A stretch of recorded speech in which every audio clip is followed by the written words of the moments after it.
મિત્રો, આપણે છેલ્લા ચારેક વખતથી ભગવદ્ ગીતા એ ભલે ધર્મગ્રંથ ગણાયો હોય, એની સામે કોઈ વાંધો હોઈ ન શકે, પણ એનું એક બીજું પણ પાસું છે કે તે એની કવિતા. ધર્મગ્રંથ કવિતા ન હોઈ શકે એવું નથી, અને કોઈ સારી કવિતા એ ધર્મગ્રંથનું કામ પણ કરી શકે. એટલે ગીતા એ એક મહાકવિનું સર્જન છે.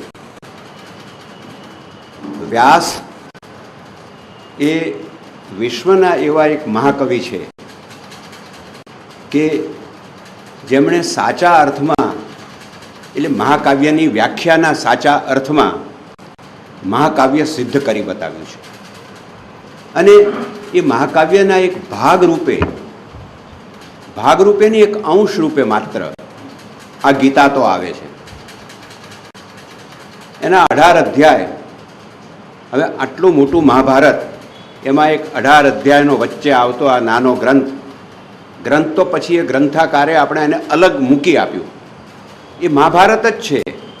ગીતા એ મહાભારતથી જુદું નથી. આપણું નાક, આપણા કાન, આપણી આંગળી, એને કહીએ ખરા કે આ નાક છે, આ કાન છે, આ આંખ છે, આ આંગળી છે, પણ એ આપણા છે. એટલે આપણો એક ભાગ છે. એટલે ગીતા એક રીતે સ્વતંત્ર પુસ્તક નથી, અને બીજી રીતે અત્યંત સ્વતંત્ર પુસ્તક છે. કારણ કે એમાં વ્યાસે એક એવી યુક્તિ કરેલી છે, અને એ યુક્તિ મુખ્યત્વે સંવાદાત્મક છે. કાવ્યને આપણે જ્યારે હજી સંવાદમાં આજે પણ લાવતા વિચારીએ છીએ, અથવા સારી રીતે સંવાદમાં કાવ્ય મૂકી શકતા નથી. બે પાત્રો એ સંવાદમાં, કાવ્યમાં આવે, બે પાત્રો, તો હજી આજની નવી કવિતામાં પણ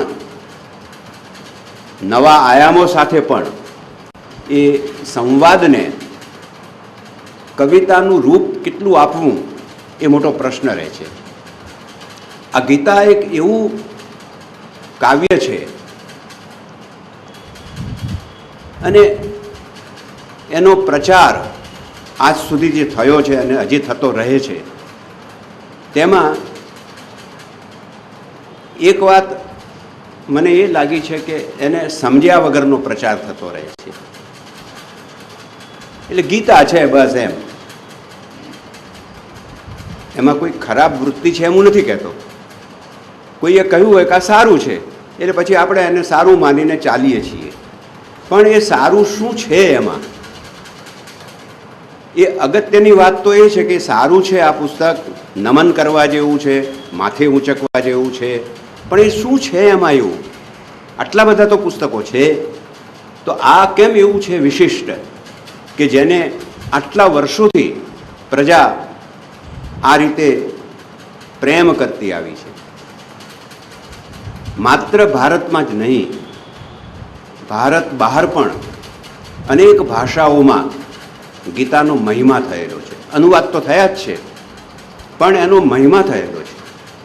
મેં આપને કહ્યું તેમ એલિયટ જેવો આધુનિક કવિ, એને પણ ગીતાના સંદર્ભો પોતાની કવિતામાં મૂક્યા છે. એટલે કે એ પણ એક કવિતા છે. નવાઈ લાગે કે જ્યારે બે સૈન્ય ભેગા થયા હોય લડવા માટે, કૌરવો અને પાંડવો, અને એમાં આખો પ્રસંગ આ છે કે અર્જુનને આગળ કરવાનો લડવા માટે. એટલે આ યુદ્ધના આરંભની ઘડીનું કાવ્ય છે. યુદ્ધ થયું નથી, યુદ્ધના આરંભની ઘડીનું આ કાવ્ય છે. અને છતાં આપણે જોઈએ છીએ કે એ કાવ્ય યુદ્ધમાં પરિણમતા પહેલાં કેટલા આયામો આપણી પાસે મૂકી જાય છે. એના 18 અધ્યાયમાં છેવટે યુદ્ધની વાત તો આવે જ છે સમગ્રતયા. આપણે તો એમ પણ કહી શકીએ આજની ફિલોસોફી પ્રમાણે કે લડીને કરવાનું શું, આખરે શું પ્રાપ્ત કરવાનું છે, યુદ્ધથી પ્રાપ્ત શું કરવાનું છે. આ આજનો જે આપણો પ્રશ્ન છે ને એ સનાતન પ્રશ્ન છે અને એ અર્જુનનો પ્રશ્ન છે. અર્જુનને લડવાનું કહેવામાં આવ્યું ત્યારે એ તૈયાર થઈ જાય છે. સવ્યસાચી આટલો મોટો બાણાવળી છે. કોઈ પણ વ્યક્તિને એનો જે વિશેષ હોય એ પ્રગટ કરવાનું કહેવામાં આવે તો એ આનંદપૂર્વક પ્રગટ કરે, એ પાછો ન પડે એમાં. પણ અર્જુન પાછો પડે છે. જો એની સિચ્યુએશન કેવી સરસ વ્યાસે ગોઠવી છે કે અર્જુનને યુદ્ધ કરવાનું કહેવામાં આવ્યું ત્યારે તૈયાર થયો છે અર્જુન, નહીતર તો શું કામ રથમાં આવે. એ રથમાં બેસતો તો ત્યાં સુધી એને બુદ્ધિ યુદ્ધમય હતી, યુદ્ધમય બુદ્ધિ હતી. ગીતાનો મોટો કહેવાનો મતલબ જ આ કે જે કામ કરો એ કામ આજુબાજુની પરિસ્થિતિ ભૂલીને એ કામમાં એકરૂપ થઈને એ કામ કરો જ, બીજી વાત નહીં પછી કરવાની, બીજા વિચારો નહીં કરવાના. કવિતા લખવા આપણે બેસીએ, બરાબર મનમાં આંધણ તૈયાર થઈ ગયું હોય પછી બેસવાનું, પછી કાગળ કેવો છે અને પેન કેવી છે અને આમ છે અને એમ નહીં. જે છે તે પણ જે નક્કી કર્યું છે એ તું ઉતારવા માંડ. આ આખી પરિસ્થિતિ ગીતાની છે. અર્જુનને તૈયાર કર્યો યુદ્ધ કરવા માટે અને તૈયાર થયો, કારણ કે આ બે સેના છે કૌરવો અને પાંડવોની, અને એ બે વચ્ચે યુદ્ધ થવાનું છે તો અર્જુનને આગળ લઈને ચાલે છે. એ પહેલાં આપણે જાણીએ છીએ કે વિષ્ટિ કરવામાં આવી છે. વિષ્ટિ એટલે સમજૂતી, અને આ વિષ્ટિકાર પણ કૃષ્ણ છે.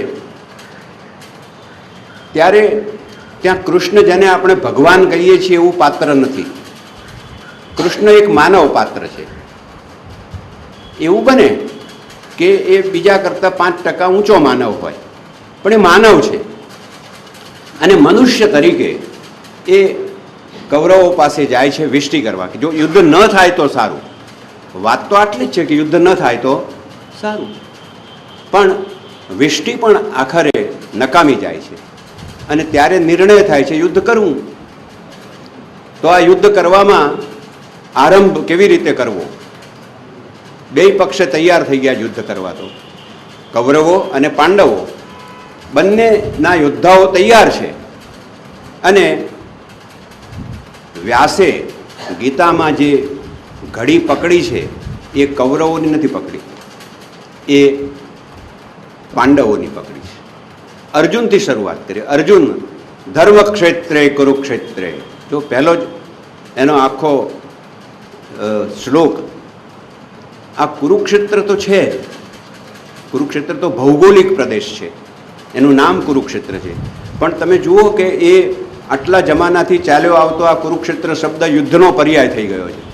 આ શું કુરુક્ષેત્ર માંડ્યું છે? આપણે આમ કોઈ લડતા હોય બે જણા તો તરત જો, એટલે ભાષા કેવી ચમત્કારિક હોય છે.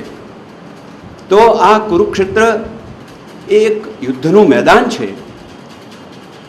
પણ એનું પહેલું વિશેષણ જે વાપર્યું છે ગીતાકારે એટલે વ્યાસે, એ ધર્મક્ષેત્રે કુરુક્ષેત્રે. યુદ્ધ તો કરવાનું છે પણ આ યુદ્ધ એ ધર્મયુદ્ધ છે. હવે અહીંયા પાછો વાંધો આવે, ધર્મ અને યુદ્ધ કેવું? ધર્મયુદ્ધ શું? ધર્મ અને યુદ્ધનો મેળ કેવી રીતે બેસે? ધર્મ શાંતિ માટે છે, એને માટે યુદ્ધ ક્યાંથી કરવાની વાત છે? તો આપ સમજી લો કે જે અર્થમાં આપણે ધર્મ શબ્દ વાપરીએ છીએ, રિલિજિયન, એ અર્થમાં વ્યાસે ધર્મ શબ્દ વાપર્યો નથી. હિન્દુ સંસ્કૃતિનું કાવ્ય છે પણ ત્યાં હિન્દુ ધર્મ એમ વાત નથી. ગીતામાં ધર્મક્ષેત્ર પહેલો જ જે શબ્દ વપરાયો એ હિન્દુ ધર્મ માટે નથી. ત્યાં ધર્મક્ષેત્ર એ સનાતન વાત છે. કઈ વાત છે? કયો ધર્મ? તો ડ્યુટી. અહીંયા ધર્મનો અર્થ ફરજ છે, ડ્યુટી છે. કોઈ પણ ફરજ જ્યારે બજાવવાની આવે, મા બાપ પોતાના સંતાન તોફાન કરતા હોય, આડાઅવળા જતા હોય, તો એને લાફો મારે ત્યારે એના મનની અંદર એક બાજુથી દુઃખ તો થતું હોય, પીડા થતી હોય, પણ એ પીડા એટલા માટે સહન કરે છે કે પેલાને આગળ લઈ જવો છે. આ ધર્મયુદ્ધ છે. આ જે થપાટ મારવાની છે ને, એમાં જેને મારવાની છે તેને ઊંચો લાવવા, પાડવાનો નથી. આ ગીતાની મોટી અને મહાભારતની આ મોટી સિદ્ધિ છે. માનવ જાતને યુદ્ધમાંથી મુક્ત કરવી, અને યુદ્ધમાંથી મુક્ત કરવા માટે યુદ્ધ કરવું, બહુ વિશિષ્ટ પ્રકારનું આ કાવ્ય છે. તમે એને બહુ જ ઊંડી રીતે વિચારીએ તો આપણને ખબર પડશે કે આ ધર્મક્ષેત્રે કુરુક્ષેત્રે, આ કુરુક્ષેત્રમાં લડવાનું છે અર્જુન તારે. સંજયની વાત છે આ તો. એક પાત્ર એવું છે કે જે બધું પ્રોમ્પ્ટ કર્યા કરે છે ક્યાંક, પણ મુખ્ય સંવાદ તો અર્જુન અને કૃષ્ણ વચ્ચેનો છે. અને એમાંય વધુમાં વધુ બોલે છે કૃષ્ણ. અર્જુનને તો કૃષ્ણને બોલાવવા માટે નિમિત્તરૂપ વ્યાસે ઊભો કર્યો છે. બહુ સમજવા જેવી આ ગીતા છે. વ્યાસને જે આ બધું વ્યાસને જ કહેવું છે. કવિનું કાવ્ય છે વ્યાસનું, અને એને આ બધું કહેવું છે. એટલે વ્યાસ એ કઈ રીતે કહેવડાવે છે તો કે આ અર્જુન રૂપી એક પાત્ર ઊભું કર્યું એણે, અને એની જે કંઈ એના દ્વારા જે કંઈ કરાવવું જોઈએ તે વ્યાસ કરાવવા માગે છે. અને આ વ્યાસ કરાવવા માગે છે ત્યારે એક વસ્તુ આપણે સમજી લેવા જેવી છે કે આ માત્ર કુરુક્ષેત્ર એટલે કે ભારતની જ વાત નથી.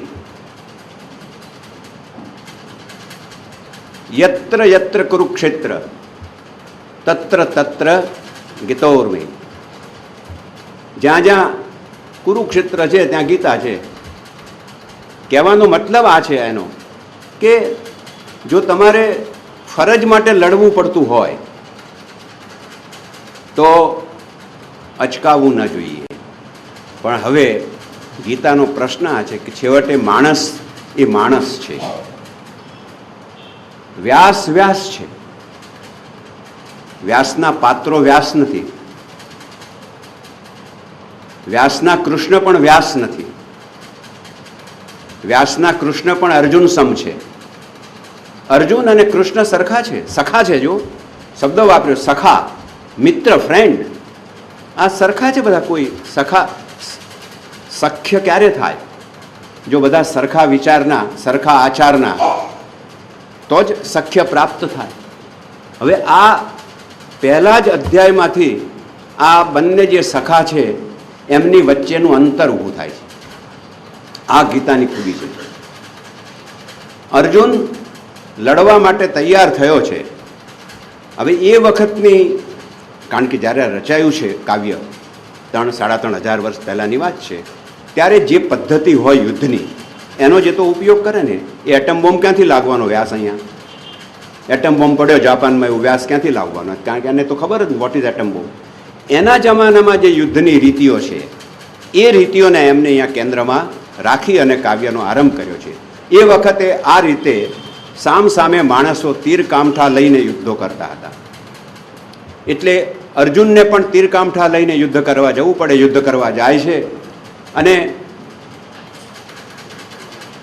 આરંભ કોઈ વાહનથી થતો યુદ્ધનો. કોઈ પ્રાણી ઉપર સવાર થઈને જાય યુદ્ધ કરવા. પ્રાણી ગમે તે હોય, પછી એને સવાર થવું પડે. કાં તો આવા કોઈ રથની અંદર બેસીને જાય, ગાડું એમ કોને આપણે, રથ મોટો શબ્દ છે, એમાં બેસીને એને યુદ્ધ કરવું પડે. એટલે અહીંયા જો એ ગાડું કે રથ હોય તો એનો કોઈ હાંકનારે જોઈએ ને. There must be some driver to drive the vehicle. કારણ કે જો અર્જુન હાંકે કે અર્જુન લડે, બહુ વ્યાસે બહુ ખૂબીથી બધું ગોઠવેલું છે. અર્જુનને લડવાનું છે, કૃષ્ણે લડવાનું નથી. કૃષ્ણે તો એને ડ્રાઈવ કરવાનો છે, લઈ જા ભાઈ આગળ. પણ મજાની વાત એ છે કે અર્જુન જેવો લડાઈમાં ઉપસ્થિત થાય છે, આરંભ થયો છે લડાઈનો, એવો જ પાણીમાં બેસી જાય છે. ગાત્રાણી મેં શિથિલાની. આપણે આ વાત કરી દીધી અગાઉ. આ તો હું બેકગ્રાઉન્ડ તરીકે થોડુંક યાદ કરાવું છું. એને તરત એમ થાય છે કે નહીં, મારા ગાત્રો ઢીલા પડી જાય છે. યસ, એટલે આ તો હું તો એને ગદ્યમાં બોલી નાખું છું. કેમ આમ થાય છે? તો માણસ કંઈક પોતાનો આવી કોઈ ઉર્મિ પ્રગટ કરે ત્યારે એની પાછળનું કોઈ કારણ તો હોય જ. તો કૃષ્ણ એને પૂછે, શા માટે ભાઈ આવું શું છે? શાને માટે આવું થાય છે? કંઈ છે? માંદો પડ્યો છે? શું છે આ? ટાંટિયા ઢીલા કેમ થઈ જાય તારા? શું છે ભાઈ? ત્યારે અર્જુન પછી કહે છે કે આ તો બધા મારા સગા સંબંધીઓ છે ને આમની જોડે લડાય અહીંથી શરૂ થઈ જાય છે. ધેટ ઇઝ ધર્મયુદ્ધ. ધર્મમાં કોઈ સગો નથી. ડ્યુટી, ફરજ. જ્યારે ફરજ આવે છે ત્યારે જો ન્યાયાધીશ ન્યાયાસન ઉપર બેઠો હોય અને એના દીકરાએ ગુનો કર્યો હોય કે દીકરીએ ગુનો કર્યો હોય કે પત્નીએ ગુનો કર્યો હોય કે ભાઈએ ગુનો કર્યો હોય, કોઈએ પણ ગુનો કર્યો હોય, ત્યારે એ સંબંધ વચમાં આવતો નથી. જો આ આખી વાત છે. એટલે કૃષ્ણ કહે છે કે આ બધી તારી વાત ખોટી છે. તારે જે લડવાનું છે એટલા માટે લડવાનું છે કે જે ખોટું કરી રહ્યા છે એનો નાશ કરવો જ જોઈએ. આ આપણા ઋષિઓની ફિલોસોફી છે. જગતમાં જે દુરાચાર છે, દુર્વૃત્તિ છે, દુર્પ્રવૃત્તિ છે, જે કંઈ ખરાબ, એનો નાશ જ થવો જોઈએ. ગાંધી બાપુ પણ આથી વિરુદ્ધ ન હતા. આપણે બહુ એમને સમજ્યા નથી પૂરા. જ્યાં જરૂર પડે ત્યાં એ પણ કહેતા કરવું, પણ જરૂર પડવી એ અગત્યની વાત છે. અને એ સમજવું કે આ ખરેખર જરૂર છે એમ સમજણ પડવી એ અગત્યની વાત છે. એ આને નથી પડતી અર્જુનને. અને એટલે 10 અધ્યાય સુધી, ગીતાના 18 અધ્યાય છે, 10 અધ્યાય સુધી આ બંને સાથીઓ ગુરુ શિષ્ય નથી. માઇન્ડ વેલ, અર્જુન અને કૃષ્ણ એ ગુરુ શિષ્ય નથી. બંને સાથીદાર મિત્રો છે, સખા છે. અને કંઈ મેળ પડતો નથી. પેલો થોડોક વડીલ મિત્ર છે કૃષ્ણ, સમજાવે છે ભાઈ લડવું જોઈએ. તું કોઈ પણ માણસને આ આર્મી ઓર્ડર નથી. તો ગીતા બહુ સરસ, લડાઈમાં તો આર્મી ઓર્ડર હોય, શૂટ, પછી કંઈ બોલવાનું નહીં, સામે તરત જ શૂટ કરવાનું. અહીં એવું નથી. એટલે લડાઈ હોવા છતાંય લડાઈના સિદ્ધાંતો એ માનવીય સંદર્ભના સિદ્ધાંતોથી આગળ ચાલે છે. લડાઈ એ મોટી વાત ગીતામાં વ્યાસે સમજાવી છે આપણને. અને કૃષ્ણ અને અર્જુનના પાત્રો એમને સર્જ્યા છે આને માટે. અને પછી આ સમજાવ્યા કરે છે 10 અધ્યાય સુધી. ત્યારે લડવું જોઈએ. જુદી જુદી રીતે સમજાવે છે, અનેક રીતે સમજાવે છે. આપણે અગાઉ આ બધી વાતો કરેલી, પણ એ અર્જુનના મગજમાં ઉતરતું નથી લડવાનું, કે આમ ન લડાય. ભલે આ તો કહે છે, મારો મિત્ર છે અને કહે છે તું લડ, પણ મને એમ લાગે છે, કારણ કે એનો પોતાનો સ્વતંત્ર વિચાર હોઈ શકે ને. એને કેમ સ્વતંત્ર વિચાર ન હોય? અર્જુનને સ્વતંત્ર વિચાર હોઈ શકે. ગીતામાં એ જ અગત્યની વાત છે કે બંનેના વિચારોનું સ્વાતંત્ર્ય 10 અધ્યાય સુધી ચાલે છે. કૃષ્ણનું પણ સ્વાતંત્ર્ય, અર્જુનનું પણ સ્વાતંત્ર્ય. નહીતર તો એ ધર્મક્ષેત્રે કુરુક્ષેત્રે 2-4 શ્લોક કરીને પછી કે દઈ દે, ચાલુ કરી દે, ચાલ મૂક માથા પર. ગીતા રચાવાનો અર્થ જ ન રહેત કંઈ. બહુ સમજવા જેવી આ વાત છે કે એને 10 અધ્યાય સુધી સાયકોલોજીકલ સમજાવ્યો છે. એટલે આ માનસશાસ્ત્રીય ગ્રંથ છે. મનુષ્યનું બધું જ વર્તન એના માનસમાંથી આવે છે. કંઈ પણ આપણે કરીએ છીએ ત્યારે હવેનું વિજ્ઞાન તો કહે છે કે આ માનસમાં જે કંઈ થાય છે એનાથી એનું વર્તનમાં પરિણામ આવે છે. હવે વિચાર કરો કે આજે આપણે આ શીખ્યા ત્યારે વ્યાસ કેટલું માનસશાસ્ત્ર ભણ્યા હશે. એ વખતે 3500 વર્ષ પૂર્વે આ વ્યાસ પાસે કેટલું ઊંડું માનસશાસ્ત્રનું જ્ઞાન હશે. એને એ રીતે આ પ્રગટ કરેલું. 10 અધ્યાય સુધી પેલાના મનને સમજાવવાનું, કારણ કે મન સમજે તો એ સાચું કાર્ય કરવા સિદ્ધ થાય. અને એને હુકમથી નથી કરાવવાનું. કૃષ્ણને હુકમ છોડીને અર્જુન પાસે કામ કરાવી શક્યા હોત, પણ એ કરાવવું નથી. કોઈ પણ કામ એ સમજપૂર્વક થાય કે આ કામ મારે કરવું છે એ સચ્ચાઈ માટેનું છે, લુચ્ચાઈ માટેનું નથી. આ સચ્ચાઈ માટેનું કામ કરવું હોય તો શું કરવું? આના 10 અધ્યાય ગયા. એટલે સમજાવટના પેલાને સચ્ચાઈપૂર્વક લડવાનું કહેવાનું છે. તું લડે છે તે સચ્ચાઈ માટે લડે છે, તું બુરાઈ માટે નથી લડતો. હવે આ સચ્ચાઈ અને બુરાઈના બેની વચ્ચે જે અંતર આવ્યું છે એ પેલા અર્જુનનું મોહિત મન છે. માણસનું મન મહા ત્રાસદાયક છે. મન વગર કશું નથી, નો ડાઉટ, મન જોઈએ જ, પણ એ મનને કંટ્રોલમાં રાખવું, મનને સમજપૂર્વક વર્તન તરફ વાળવું, એટલે સદવર્તન તરફ. મન તો દુર્વર્તન તરફ પણ વળી શકે. મનને સમજપૂર્વક સદવર્તન તરફ વાળવું, એને માટે આ ગીતા છે. કૃષ્ણ પાસે મન છે, અર્જુન પાસે મન છે. કૃષ્ણનું મન બહુ વિવેકપૂર્ણ છે. સાચું શું, ખોટું શું, પ્રેય શું, શ્રેય શું, આ બધું કૃષ્ણ સમજે છે. અને એ સમજીને કહે છે કે ભાઈ તારે આ કરવું જોઈએ, તું મારો મિત્ર છે, જો મને પૂછે છે તો હું કહું છું, બાકી લડ, હું તો તને સારથી થઈને આવ્યો છું, મારે કશું કરવાનું નથી, લડવાનું તો તારે છે. પણ એને સમજાવતો જાય છે. હવે આ ડ્રાઈવર કેટલો હોશિયાર હશે બોલો, કે રસ્તો પેલાને બેઠેલા અને માલિકને રસ્તો બતાવે છે કે આમ જાઓ સાહેબ, તમે ખોટું કહો છો, આમ જઈએ તો દિલ્હી દરવાજા જવાય, નહીં તો આમ તો રાયપુર જતા રહેશો.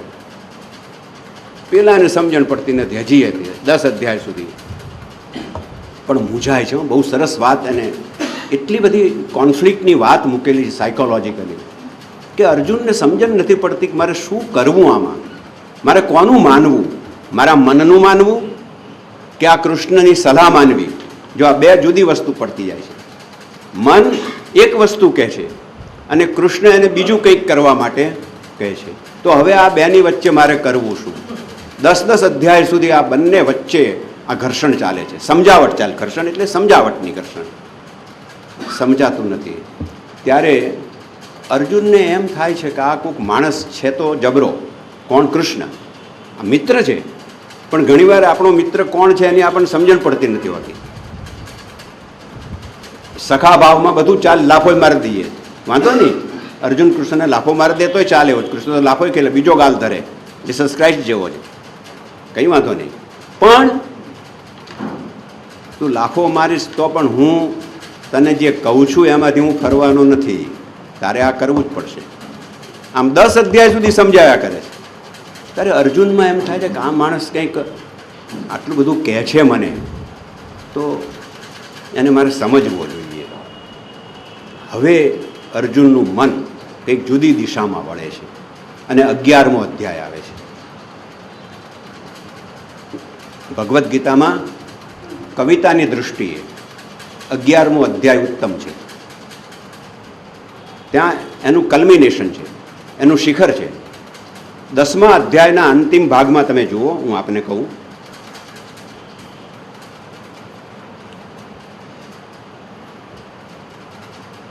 દસમા અધ્યાયના અંતિમ 3 શ્લોક આપણે જોઈએ. અને હે અર્જુન, કૃષ્ણ કહે છે, અને હે અર્જુન, યૈચ્યાપી સર્વભૂતાનામ બીજમ તદ્રુહમ અર્જુનમ, આમ કરીને સંસ્કૃતમાં કહે છે. હું એને ગુજરાતીમાં વાંચું. એ શું કહે છે ગીતાકાર? અને હે અર્જુન, જે સમસ્ત ભૂતોની ઉત્પત્તિનું કારણ છે. ભૂત શબ્દ એટલે અહીંયા ભૂતના અર્થમાં, ઘોષના અર્થમાં નથી. ભૂત એટલે પ્રાણી માત્ર. ભૂત એટલે ભૂત એટલે જે બન્યું છે. ભૂભવ ઉપરથી બન્યું છે ક્રિયાપદ. ભૂભવ, અને એમાંથી જે બન્યું, ભૂ થવું, ભવ થયું, ભૂત એટલે થઈ ગયું, જે નિષ્પન્ન થઈ ગયું. ભૂત એટલે એ અર્થમાં અહીંયા ભૂત છે. અને હે અર્જુન, જે સમસ્ત ભૂતોની ઉત્પત્તિનું કારણ છે એ પણ હું જ છું. આ કૃષ્ણને હવે હું ઉપર આવવું પડ્યું છે. અત્યાર સુધી આઈ કેપિટલ નહોતો કૃષ્ણમાં. કૃષ્ણ એઝ નો આઈ કેપિટલ. એનો મિત્ર તરીકે વાત કરતો હતો, પણ હવે થયું કે આ ગાંડો જ નહીં સમજે. હવે મારે થોડું મારું, હું મોટો છું એનાથી એમ કહેવું તો પડે ને કે 2 વર્ષ મોટો છું તારાથી, સમજ જરા કંઈક. એટલે એને કહ્યું કે આ ભૂતો તું બધા જુએ છે ને, પ્રાણી માત્ર, ભૂતો એટલે માણસ માત્ર નહીં, હો, જીવ માત્ર આપણે કહીએ છીએ, આ બધાનું કારણ પણ હું જ છું. કેમ કે એવું ચર કે અચર કોઈ પણ પ્રાણી નથી જે મારા વિનાનું હોય. ચર કે અચર, જળ કે ચેતન. જો આ તો આપણા બંગાળના વિજ્ઞાનીએ થોડા દશકા પહેલાં સાબિત કર્યું કે વૃક્ષમાં પણ જીવ છે. આ તો વ્યાસે તો ત્યારનું સમજાવી દીધું છે કે ચર અને અચર બધામાં હું છું. જે સ્થૂળ છે, જે સૂક્ષ્મ છે, જે ચલિત છે, આ બધામાં હું છું જ. દેખાવું જોઈએ. આમાં પ્રશ્ન દર્શનનો છે, સૂઝનો છે, સમજનો છે. ત્યાં સુધી કશું બનતું નથી. એટલે એને સમજાવવાનો પ્રયાસ કે આ બધામાં હું છું ભાઈ, અને મારા વિનાનું કશું જ હોઈ ન શકે. આમ કૃષ્ણને અહંકાર ચડ્યો એમ આપણને લાગે કે આવો કૃષ્ણ આવું બોલે, મારા વિનાનું કોઈ ન હોઈ શકે. આ કૃષ્ણનો અહમ નથી. એ પછીના શ્લોકમાં જુઓ તરત કેવી રીતે આવે છે. એ પરંતપ, મારી દિવ્ય વિભૂતિઓનો અંત નથી. કૃષ્ણને આ અર્જુનને કહ્યા કરે છે, સમજાવે છે 10મા અધ્યાયના અંતે. એ પરંતપ, મારી દિવ્ય વિભૂતિઓનો અંત નથી. જો બહુવચન કર્યું છે. શું કર્યું એને? ન અસ્તિ મમ દિવ્યા નામ વિભૂતિ નામ પરંતપ. હે પરંતપ, હે અર્જુન, મારી વિભૂતિઓ, બહુવચન. હવે એમ લાગે કે આ કૃષ્ણ જરા ચગ્યો છે. પોતાની જાત છે કે હું એકલો નથી, હો, મારા તો અનેક રૂપ છે. કૃષ્ણની હવે પેલા અર્જુનની આંખ હવે ધીમે ધીમે ઉઘડશે. શું આ બોલે છે આ માણસ? મારા, હે પરંતપ, મારી દિવ્ય વિભૂતિઓનો અંત નથી. મેં પોતાની વિભૂતિઓનો આ વિસ્તાર તો મારા માટે એક દેશ રૂપે, એટલે કે અત્યંત ટૂંકમાં કહ્યો છે. હું કોણ છું એ તો મેં તને ટૂંકમાં કહ્યું. મને એમ કે તું સમજી જઈશ, પણ નથી તું સમજી શકતો. મારામાં જે અનેકત્વ છે એ તું સમજી શકતો નથી. અનેકત્વ નહીં, અનેકત્વનું મારામાં જે ઉત્પત્તિ તત્વ છે એ પણ તું સમજી શકતો નથી. તો આનું તું કરીશ શું? હજી પણ કૃષ્ણ કહે છે, છેલ્લો શ્લોક 10મા અધ્યાયનો, એ શું કહે છે? જે પણ વિભૂતિયુક્ત, એટલે કે ઐશ્વર્ય સંપન્ન, વિભૂતિયુક્ત, જેનામાં વિભૂતિ છે એવું જે કંઈ છે તે, શોભાયુક્ત છે, જે સુંદર પણ છે જે તે, અને શક્તિયુક્ત જે કંઈ શક્તિશાળી છે, શોભાયમાન છે, સુંદર છે, મહાન છે, વિભૂતિ એટલે મહાન છે, જે કંઈ છે તે, અને એને તું મારા તેજના અંશની જ અભિવ્યક્તિ સમજ. તું હજી આ સમજી નથી શક્યો. આ બધું દેખાય છે એ બધું મારું જ છે ને મેં ઉત્પન્ન કરેલું છે. મારા તેજનો અંશ છે. તત દેવાવગચ્છતમ મમ તેજો અહમ સંભવમ. મારા તેજમાંથી આ બધું ઉત્પન્ન થયું છે એ તું સમજ, તો તને લડવામાં વાંધો આવશે નહીં. આ હજી તું સમજો. આ કૃષ્ણે 10 અધ્યાયને અંતે છેલ્લા 3 શ્લોકમાં પોતાપણું પ્રગટ કર્યું, અથવા તો એને જરા ધમકાવ્યો. તું સમજ, પણ સારી ભાષામાં. સારી ભાષામાં તું સમજો કેમ નથી? હું તને આટલું સમજાવું, તું સમજી નથી શકતો. હવે 11મો અધ્યાય શરૂ થાય છે. તમે જુઓ પહેલો શ્લોક 11મા અધ્યાયનો. અર્જુન ઉવાચ. કૃષ્ણે આમ કહ્યું કે આ બધું આમ મેં કર્યું છે, તેમ કર્યું છે, વગેરે વગેરે. ત્યારે હવે અર્જુન શું કહે છે પહેલા શ્લોકમાં જ? મદનનુગ્રહાય પરમ ગુહ્યમ આત્મમ સંચિતમ યત યોક્તમ વચસ્તેન મોહયમ વિગતો મમ.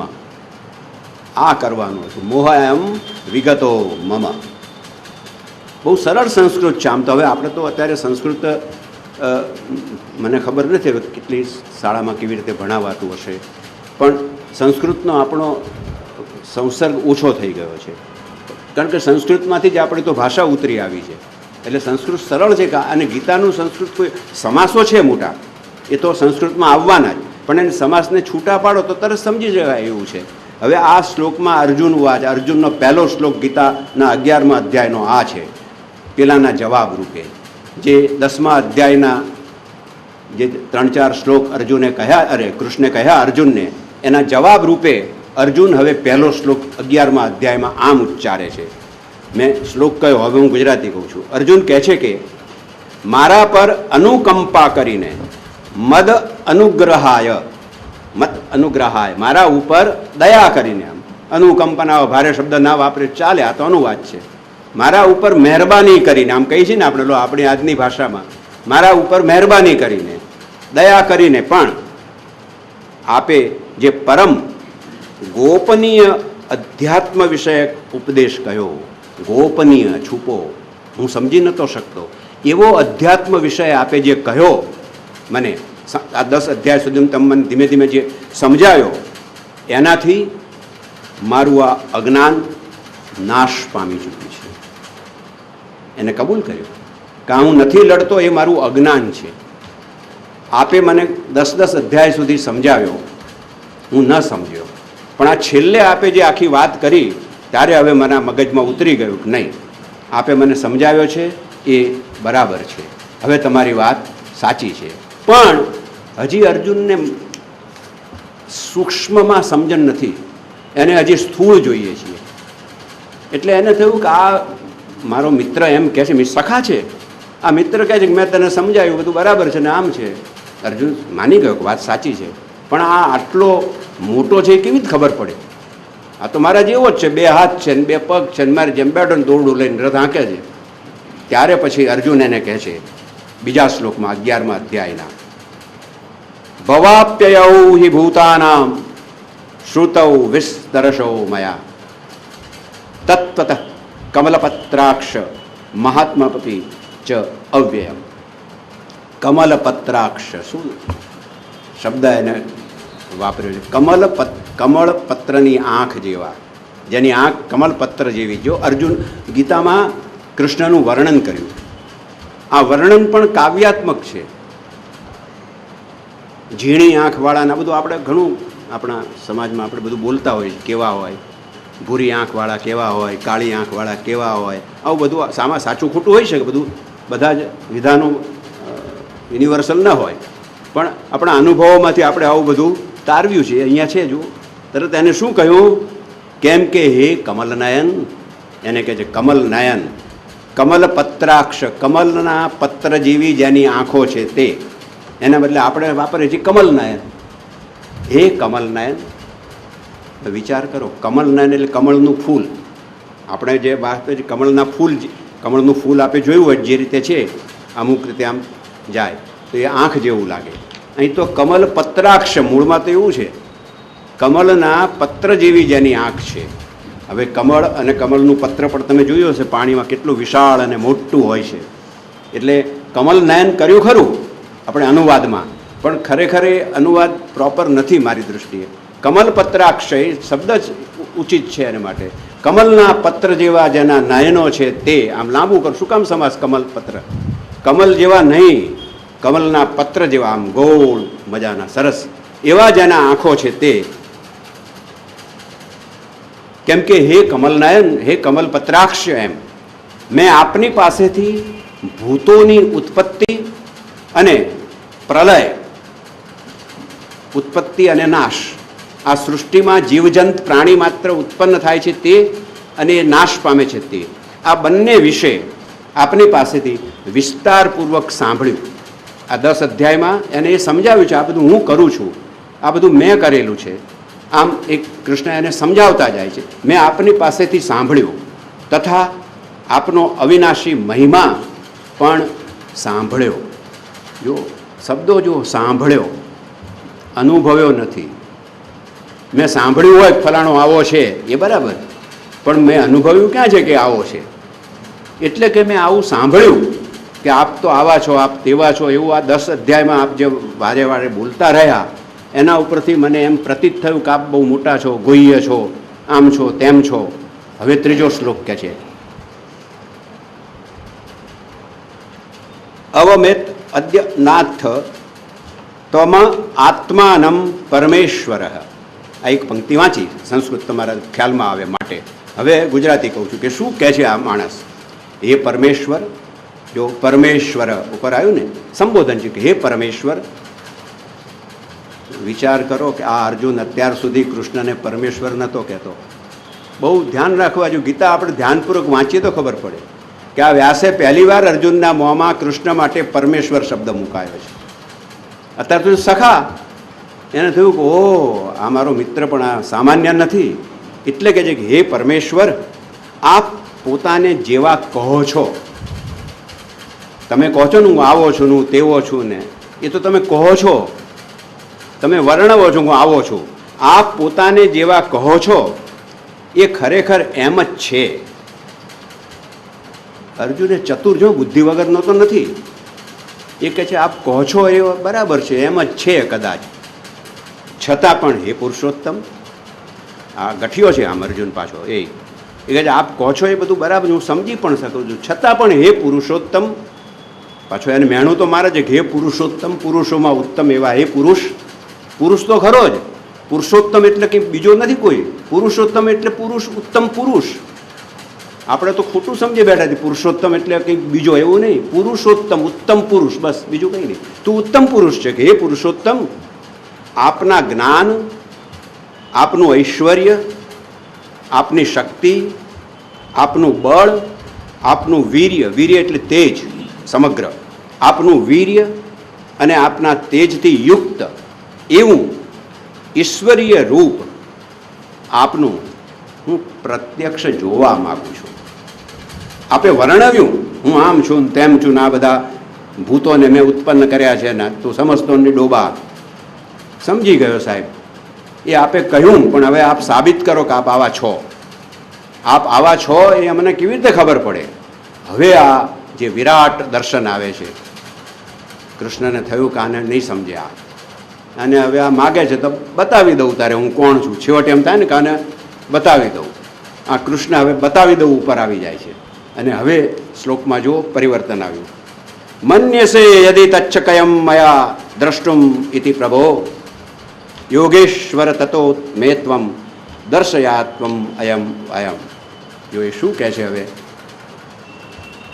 અર્જુન જ બોલે છે. હજી આ અર્જુનની વાણી છે. હે પ્રભુ, દૃષ્ટમ ઇતિ પ્રભો, અંદર શબ્દ છે પ્રભુ. આ પ્રભુનો અર્થ પણ ઇટિમોલોજીકલી વ્યાકરણ રીતે સમજવા, પ્રભુ એટલે ભગવાન એમ આપણે માનીએ છીએ તો બરાબર છે. પ્રભુ એટલે ભગવાન, હા સાચું, પણ પ્રભુનો સાચો અર્થ હોય છે પ્રભુ. બે શબ્દ છે એમાં. જે બધું જ ઉત્પન્ન કર્યું છે તેના વિશેષ પ્રખ્યાત, જો ખ્યાત અને પ્રખ્યાત વિશેષ ખ્યાત, ભૂ પ્રભુ, આ બધામાં વિશેષ રીતે ઉત્પન્ન કરનાર એ પ્રભુ છે. એ અર્થમાં પ્રભુ એટલે આપણે ભગવાનને પ્રભુ કહીએ છીએ. એટલે કહે છે પછી કોઈને આપણે મશ્કરીમાં પ્રભુ આવો બેસો એમ કહીએ કોઈને, ત્યારે પેલા એ સમજવું કે આપણે કેવા પ્રભુ છીએ. આ તરત બિચારો કહે છે કે હે પ્રભુ. હવે એને પહેલી વાર એને કૃષ્ણને પ્રભુ કહ્યું, પરમેશ્વર પરમ. હે પ્રભુ, જો મારા વડે આપનું એ રૂપ જોવાનું શક્ય છે, એને કહ્યું ને હું આવો છું, જો આપ કહો છો તેવું હું જોઈ શકું. આ તો તમે કહ્યું, પણ હું જોઉં છું ક્યાં? હું જો મારે માટે શક્ય બને એવું જો તમે માનતા હો, તમે એમ માનતા હો કે આપે જે આપનું રૂપ વર્ણવ્યું તે વર્ણન હું જોઈ શકું, એવું જો તમારી ઈચ્છા હોય અને તમે માનતા હો તો હે યોગેશ્વર. શું આ માણસો શબ્દો વાપરે છે કવિ સાહેબ. એકવાર પ્રભુ કહ્યા પછી હવે યોગેશ્વર કહે છે. કૃષ્ણ 16,108 ને ભૂલ નથી થતી મારી સંખ્યામાં. આટલો મોટો માણસ બોલો કેટલું વૃંદ લઈને બેઠો છે, આને પાછું યોગેશ્વર કહેવાય. આ કયો યોગેશ્વર? બહુ જ સમજવા જેવું આ આખું આપણું તત્વજ્ઞાન છે. આ 16,108 એ પણ કવિતા છે. તમારે એવું માનવાની જરૂર નથી કે આ બધી સુશીલાન બુશીલાન ખુશીલાન સુશીલાન તિશીલાન બધી ભેગી 16,000 કરી છે. Not that. બહુ જુદી વાત છે આખી. એટલે તો એની આપણે ચર્ચામાં અત્યારે ઉતરીએ તો બીજો પાછો વિષય જાય. પણ કવિતા જે રૂપકો આપ્યા છે 16,108. મેં આપને કહ્યું હતું એકવાર કે કાશીમાં ગોપીરાજ પંડિત હતા કવિ, કવિ હતા, હમણાં જ ગુજરી ગયા 10-15 વર્ષ પહેલાં જ. બહુ મોટા અભ્યાસી, અને એમણે આનું સરસ આખી વાત સમજાવી છે આ 16,108 વાળી. એમ કે એને આ કૃષ્ણ અને આ શું છે, તો એને 3 ભાગ પાડ્યા છે. કુંજ ગલી આપણે કહીએ છીએ ને, કુંજ ગલીમાં રમવા આવો. આ કુંજ ગલી એટલે પહેલી મુખ્ય, જ્યાં બધા ખૂબ વૃક્ષો છે, આમ તમે પ્રવેશો બધી ઘટા છે ગલી, કુંજ ગલી. એમાં 16,108 છે, બધા ત્યાં છે, બધાને છૂટ છે ત્યાં કુંજ ગલીમાં આવવાની. પણ કૃષ્ણ પછી અમુક સમય પછી તરત આગળ જાય છે અંદર, અને એને એમને કહ્યું આ નિકુંજ લીલા. કુંજ લીલા પછી નિકુંજ લીલા. નિકુંજ એટલે અંદર, કુંજની ઇન્ટિરિયર પાર્ટ. ત્યાં જાય છે ત્યારે 16,112 મૂકી દે છે. અષ્ટપટરાણી આપણે કહીએ છીએ ને, ત્યાં 8ને સ્થાન જ છે.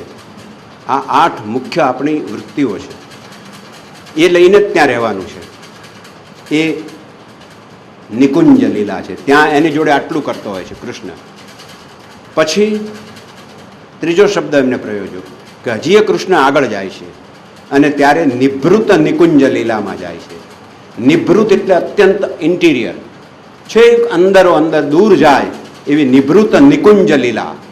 લીલા તો છે જ, આ બધી જ લીલા છે, પણ એ નિભૃત નિકુંજ લીલામાં જાય છે ત્યારે પેલી 8 છે ને એ બાદ રહી જાય છે, અને નવી એક ઉમેરાય છે. આપને ખબર હશે કોણ એ? રાધા. રાધા એ મહાભારતમાંથી નથી, રાધા ભગવદ્ ગીતામાંથી આવેલું, ભાગવતમાંથી આવેલું પાત્ર છે. મહાભારતમાં પાત્ર નથી આવતું. આ ભાગવતકારે રાધાનું પ્રયોજન કર્યું છે. એ જુદું જ આખું એક પ્રકરણ છે કે આ બધી જ ગોપીઓથી રાધા એ જુદી છે. રાધા એ એનું અર્ધાંગ છે સાચા અર્થમાં દરેકનું. તો એટલે રાધા કૃષ્ણ આપણે કહીએ છીએ. અને ત્યાં નિભૃત નિકુંજ લીલામાં કેવળ રાધા અને કૃષ્ણ જ છે, એટલે કે એકલા કૃષ્ણ જ છે. એનો કહેવાનો મતલબ આ છે. રાધા તેનું અર્ધાંગ છે. અર્ધાંગ છે એટલે પૂર્ણ નથી, એ છે માટે એ પૂર્ણ છે. એ વાત અહીંયા સરસ રીતે આ કહે છે હવે કે હે પ્રભો, જો મારા વડે આપનું રૂપ જોવાનું શક્ય છે એમ આપ માનતા હો, શક્ય છે એવું જો આપ માનતા હો તો હે યોગેશ્વર. આ યોગેશ્વર ઉપરથી મેં આટલી વાત કરી. આ યોગેશ્વર પાછો લો આવો. બહુ યોગ કરવો એટલે પલાઠી વાળીને બેસવું, એક નાકેથી શ્વાસ લઈને બીજા નાકેથી કાઢવો, આ બધા યોગ તો છે જ. પાછું આપણે વળી અંગ્રેજી ઉપર યોગા કર્યું એનું, કારણ કે વાયો જી એ અંગ્રેજીમાં સ્પેલિંગ થાય એટલે યોગા, એટલે આપણે કેટલા ભ્રષ્ટ થઈ ગયા, યોગમાંથી યોગામાં જતા રહ્યા. આ તો પ્રાણાયામ યોગ એ તો એક સ્વાસ્થ્ય માટેની કસરત માત્ર, બીજું કંઈ જ નથી. અને યોગેશ્વર આવી ઉત્તમ શરીરની રચનાને જેને ટકાવીને ઉત્તમ રૂપ આપ્યું છે એ યોગેશ્વર છે. ત્યાં એની કહેવાની વાત એ છે કે હે યોગેશ્વર, તમે તો કેટલું ટકાવ્યું છે તમારા આ જીવનને, તમારા આ શરીરને. તો હે યોગેશ્વર, આપ પોતાના એ અવિનાશી સ્વરૂપનું મને દર્શન કરાવો. અવિનાશી સ્વરૂપનું. આ શરીર તો નાશવંત છે, તમારા 2 હાથવાળું 2 આંખવાળું, આ કમલ પત્ર નયન કયા, આ બધું બહુ સારું છે, એ તો મેં જોયું, અને ઘણા વખતે આ 10 અધ્યાયથી જોતો આવ્યો છું આપને. પણ આપ જે કહો છો મને કે હું આવો છું, તો બતાવો ને. આને ખાતરી કરવી છું. અર્જુન ગઠિયો છે, એને એમ કે જુઠ્ઠું જ બોલતો નથી ને મારો સાથી, કદાચ ગપ્પા મારતો હોય તો. એટલે એ હળવે રહીને આમ બહુ વિનંતીઓ પૂર્વક કહે, આપ જો એવું ઈચ્છતા હો તો મને આપ આવા છો એ બતાવો. આ 11મા અધ્યાયના આરંભમાં અર્જુનની વિનવણી છે, આ કવિતા છે. વ્યાસને કૃષ્ણનું વિરાટ રૂપ પ્રગટ કરવું છે, પણ કેવી રીતે કરે, એકદમ વિરાટ અને પ્રગટ કેવી રીતે કરી દેવું, એટલે એને ડાયલોગ કર્યો અર્જુન અને કૃષ્ણ વચ્ચે, અને અર્જુન દ્વારા કહેવડાવ્યું કે આપનું વિરાટ સ્વરૂપ પ્રગટ કરો. તો હવે કોઈ કહેતો વિરાટ સ્વરૂપ પ્રગટ કરે ને, વિરાટ સ્વરૂપ પ્રગટ ક્યાંથી કરે? એટલે એને કહ્યું. એટલે હવે ગીતામાં 11મા અધ્યાયમાં આ અર્જુનની વાણી પૂરી થઈ. મેં કીધું અર્જુન બહુ ઓછું બોલે છે. હવે શ્રી ભગવાન વાચ, બહુ મજાની વાત છે. શ્રી કૃષ્ણ ઉવાચ એમ નથી, શ્રી ભગવાન ઉવાચ. શું બોલ્યા? હજી તો ઉવાચ. પશ્ય મે પાર્થ રૂપાણી સતશો સહસ્ર નાના વિધાની દિવ્યાની નાના વર્ણાકૃતિની ચ. એમ તારે જોવું છે તો પશ્ય, લે, જો. વાર નથી કરતા, આખું ફિલ્મ છે આ તો. ગુરુદત્ત પણ ન કરી શકે એવા શોટ લઈ આવ્યો છે આ તો. માન ડિરેક્ટર છે. કેવો શોટ લઈ આવ્યો તરત જ પહેલા જ માં. શું પશ્ય અને શું એનું ગુજરાતી આવે કહું કે શ્રી ભગવાન બોલ્યા. શ્રી ભગવાન ઉવાચ છે ને, બોલ્યા. શું બોલ્યા? હે પાર્થ, પાર્થ અંદર શબ્દ છે ને, પશ્ય મે પાર્થ, લે પાર્થ હવે તું મને જો. પશ્ય મે પાર્થ, હે પાર્થ હવે તું મારા સેંકડો અને હજારો, શતશો યથ સહસ્રય, સેંકડો અને હજારો ગુણો, એમ ગુણાકાર કર્યો જાતો, સેંકડો અને હજારો, એવા મારા સેંકડો અને હજારો વિવિધ પ્રકારના, એક નહીં વિવિધ પ્રકારના, વિવિધ રંગી, માત્ર પ્રકાર નહીં વિવિધ રંગી તથા વિવિધ આકૃતિના અલૌકિક રૂપોને જો. જો એક નાના વાક્યમાં, શ્લોકમાં કેટલા બધા શબ્દો એણે સઘન રીતે કહી દીધા પોતાના વિશે, કે હવે હું જે રૂપ પ્રગટ તારી પાસે કરું છું ને એ કેવું છે જો. પહેલાં હું એ રૂપના વિશેષણો તને કહું. હવે હું જે પ્રગટ થવાનો છું, પ્રગટ નથી થયો હજી, કહે છે હું આવો છું તું જો, અને હવે પ્રગટ થશે. હું કેવો પ્રગટ થઈશ એ કહે છે, સેંકડો અને હજારો વિવિધ પ્રકારના. હવે તું જોઈશ ને એ તે અત્યાર સુધી મને જોયો છે એવો નહીં હોવું. હું લાખો રૂપનો ધારણ, સેંકડો હજારો એટલે લાખ રૂપે તારી પાસે પ્રગટ થઈશ. વિવિધ રંગી, તે અત્યારે તો મને જોયો તો એક જ રંગમાં, કૃષ્ણ તો કાળો છે ને, શ્યામ વર્ણ એમ કહી છે ને, તો જે કંઈ છે તે આ વિવિધ. એના બદલે હવે તું વિવિધ રંગી મને જોઈશ. વિવિધ આકૃતિ, અત્યારે તો કૃષ્ણની આકૃતિ જે આપણે માણસ જેવી જે છે તે જ છે, પણ હવે તું જોઈશ ને તો તને આકૃતિ પણ મારી વિવિધ દેખાશે. અને આ બધું અલૌકિક હશે. આ લૌકિક, તું અત્યાર સુધી મને લૌકિક રૂપે જોઈ રહ્યો છે. લૌકિક રૂપે એટલે પાર્થિવ. અત્યારે તું મને જુએ છે આ મારું પાર્થિવ સ્વરૂપ છે. હવે તારી ઈચ્છા છે મારું અપાર્થિવ સ્વરૂપ જોવાની છે. તો જો, લે. આમ લે કરીને પછી કેલાલ પ્રગટ થાય છે. હવે આ કૃષ્ણ છે ને એટલે એ કેલાલ છે.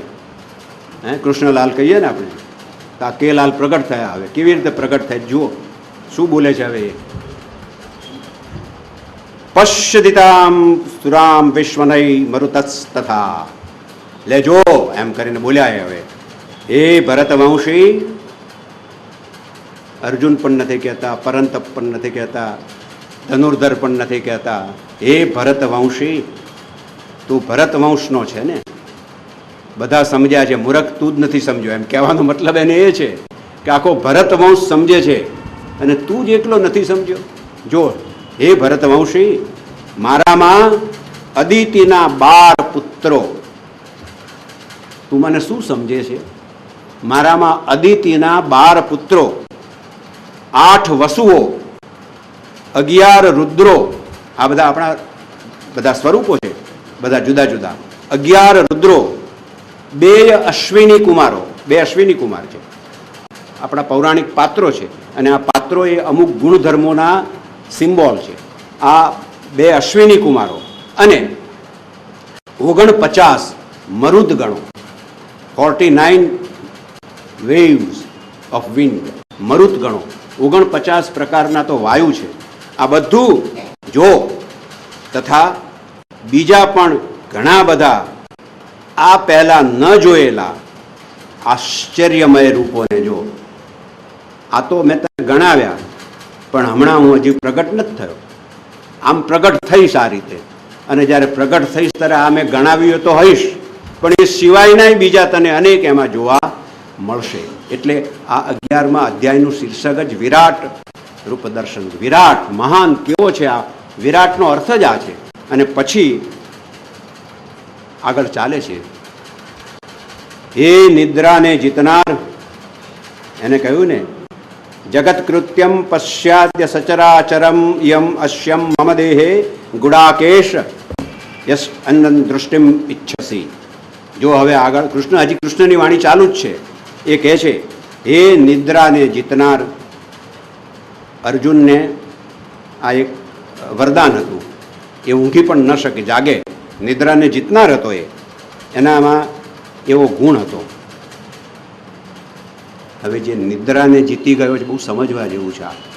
જેને સ્થૂળ નિદ્રાને જીતી છે, એણે હજી મોહ નિદ્રાને જીતી નથી. આને કહેવાનો મતલબ જ આ છે. અર્જુનને નિદ્રાને તો જીતી, હું ઊંઘ જાગરણ કરું, શું એથી? મોહ અંદર જ્યાં સુધી જાગ્રત હોય ત્યાં સુધી નકામું છે બધું. એટલે એને કહ્યું છે કે એ નિદ્રાને જીતનાર, હમણાં જ આ મારા શરીરમાં એક સ્થળે રહેલા, હજી કૃષ્ણે રૂપ પ્રગટ કર્યું જ નથી, આ તો બધું આગળ એનું વર્ણન ચાલે છે. મારા શરીરમાં એક સ્થળે રહેલા, ક્યાં છે એવું કહેવાની જરૂર નથી એને.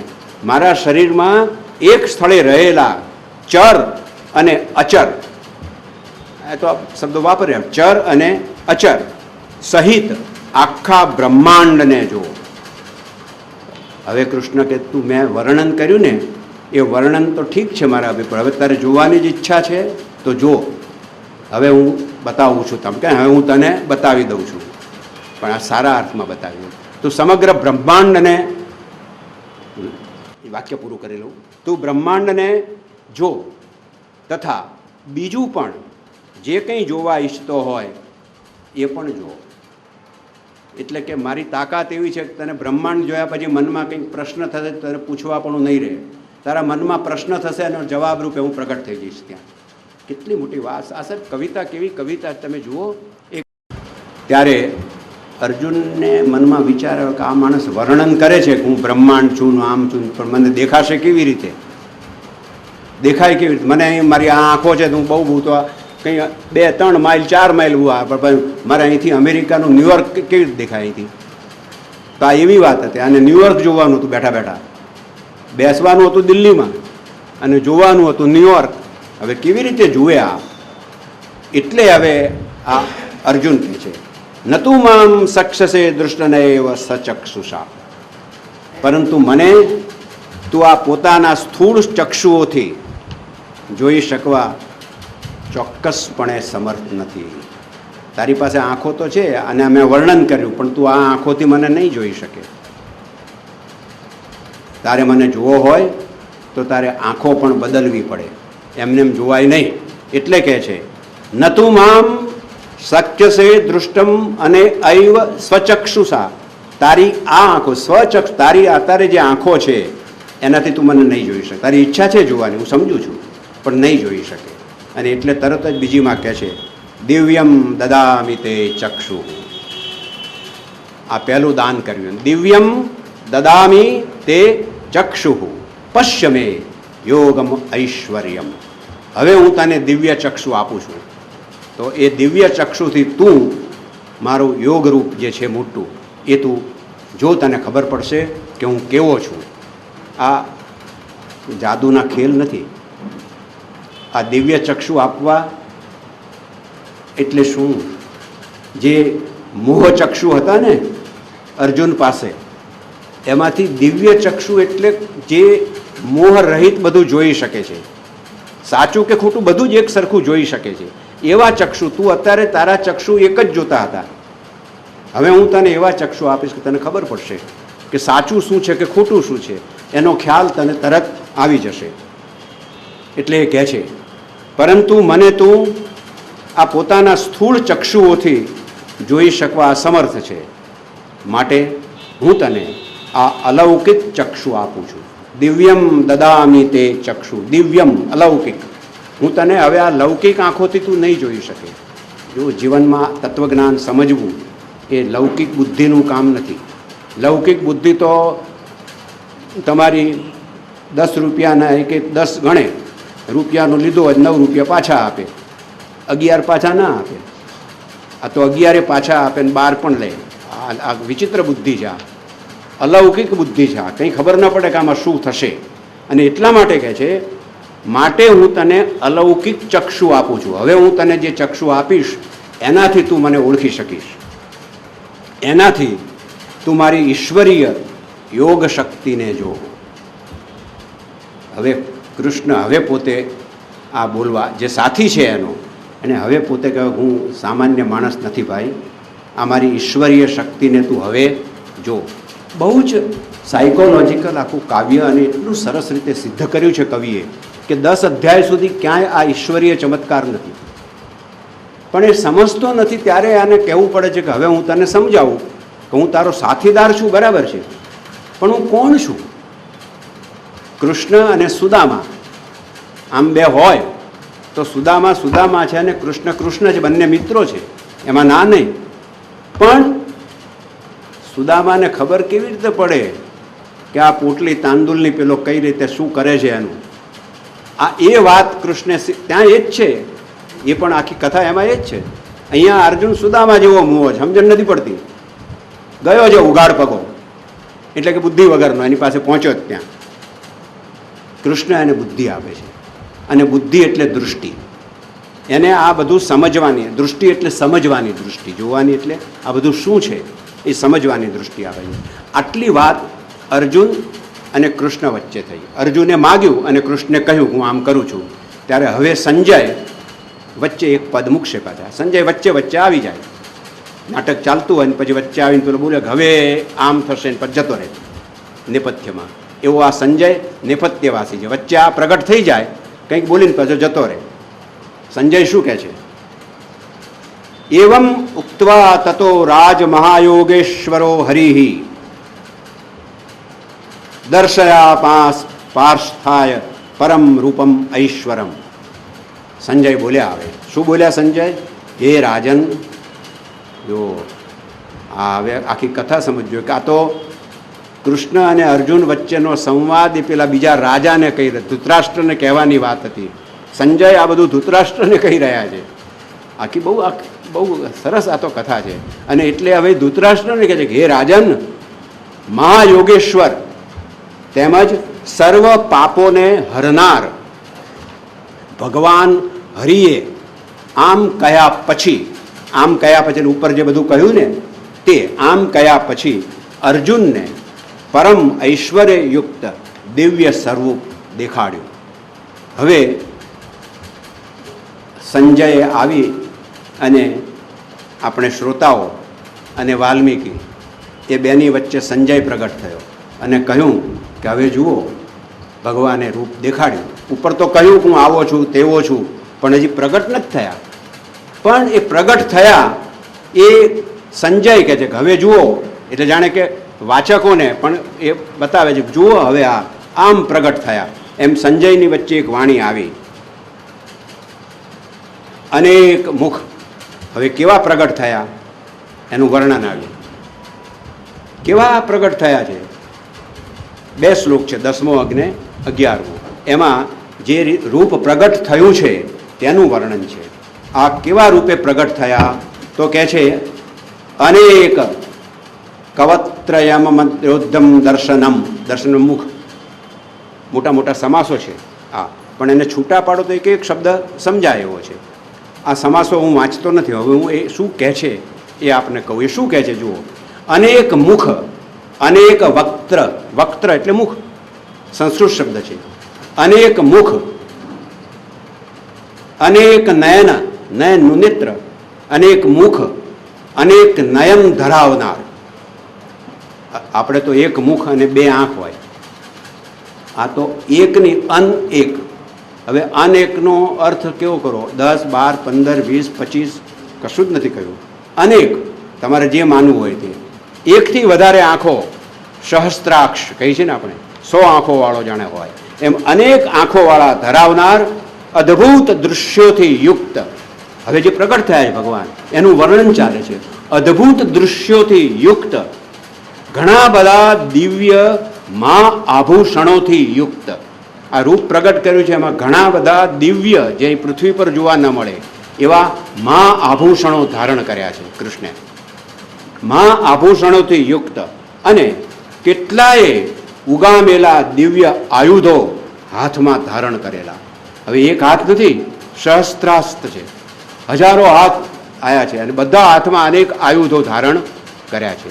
આ રૂપ પ્રગટ કર્યું. હવે બતાવે છે આ દિવ્ય માળા તેમજ વસ્ત્રોને ધારણ કરેલા. જે વસ્ત્રો ધારણ કર્યા છે એ સામાન્ય નથી. હવે જે કૃષ્ણ પ્રગટ થયો છે એ પીળા પિતાંબરધારી એવો નથી. હવે તો દિવ્ય વસ્ત્ર, દિવ્ય માળા ધારણ કરેલા તથા જેમના શ્રી વિગ્રહમાંથી દિવ્ય ચંદનનો પરિમળ પ્રસરી રહ્યો છે. બધું સવાર અંગાંગ એમાંથી જાણે કે કોઈ સુગંધ આવી રહી છે શરીરમાંથી. દિવ્ય પરિમળ પ્રસરી રહ્યો છે. ચંદનનો પરિમળ પ્રસર્યો. હવે તો ચંદન જ હોય ને. એ વખતે આપણે ક્યાં બધા પરફ્યુમ્સ આવતા હતા હે, એટલે ચંદન એ પરફ્યુમ હતું એ વખતે મોટું. તો એ ચંદનનો સુગંધ બધી પ્રસરી રહી છે. એવા બધી જ જાતના આશ્ચર્યોથી યુક્ત. એક ટૂંકમાં જ પતાવવાનું છે આને કે આ રૂપ કેવું પ્રગટ કર્યું. બધી જ જાતના આશ્ચર્યોથી યુક્ત. તમારે જે આશ્ચર્ય લાગુ પાડવું એ પાડો. અનેક હાથ, હે માણસમાં 2 થી વધારે હાથ હા છે અને આ રહ્યા. અનેક કાન, હા અનેક કારણ આ રહ્યા. જો કેટલા બધા કાન છે. અરે માણસને એક જ મોં હોય એમ આ તો અનેક મુખવાળો છે. જો એટલે અનેક અનેક આ રીતે અને ટૂંકમાં બધું પતાવ્યું છે કે આવો અનેક વાળો પ્રગટ થયો છે. તરફ જેમના મુખો છે એવા વિરાટ સ્વરૂપ પરમદેવ પરમેશ્વરને અર્જુને જોયા. પ્રગટ થઈ ગયું જ રૂપ ખલાસ. સંજયે જે કહ્યું કે હવે આ પ્રગટ કરે છે ત્યાં તો પ્રગટ થઈ ગયું. કેટલી સરસ આખી નાટ્યાત્મક રચના છે. સંજયે આમ આવીને કહ્યું કે હવે આપ જોશો આ પડદો ખસશે. એટલે પડદો ખસ્યો અને તરત જ વિરાટ રૂપ જોયું અને અર્જુને જોયું એનું વર્ણન આવે છે. તમે જોશો કે આ અતિશય કાવ્યમય વર્ણન છે. કોઈ આવી તમે જે વર્ણન કર્યું અંદર આવી કલ્પનાવાળો કોઈ પુરુષ, કોઈ વ્યક્તિ તમે કલ્પી શકો ખરા? અને કલ્પો તો તમે એને શું કહો? આવો માણસ કોઈ હોય? કલ્પનામાં પણ ના આવે એવું વિરાટ એટલા માટે કહ્યું છે. એને વિરાટ રૂપ પ્રગટ કર્યું છે. અહીંયા આપણે આટલે અટકીએ છીએ કારણ કે આ વિરાટનું દર્શન જ્યાં કેવો વિરાટ પ્રગટ થયો અને હવે આખું ટર્નિંગ પોઈન્ટ આવે છે ગીતામાં કે આ વિરાટ પ્રગટ થયો. અત્યાર સુધી વિરાટ રૂપ નહોતો. કૃષ્ણ જે રૂપ હતું એ જ હતું અને અર્જુનનો મિત્ર હતો અને એની જોડે એની રીતે હાથ મિલાવીને કામ કરતો હતો. હવે હાથ મિલાવીને હવે આ ડબ્બો મારીને કામ, બેટ હું કોણ છું જો જરા. અને પછી વિરાટ રૂપ પ્રગટ કર્યું છે. મોંમાંથી સર્પો જતા હોય, આમથી આમ દોડતા હોય, જીભ બહાર નીકળી ગઈ હોય. આ જે આખું રૂપ વર્ણન કર્યું છે સાહેબ. ગાત્રાણી મે શિથિલાની, ઢીલા પડી જાય ગાત્રો, ટાંટિયા ધ્રુજે પ્રભુ આવતા વખતે.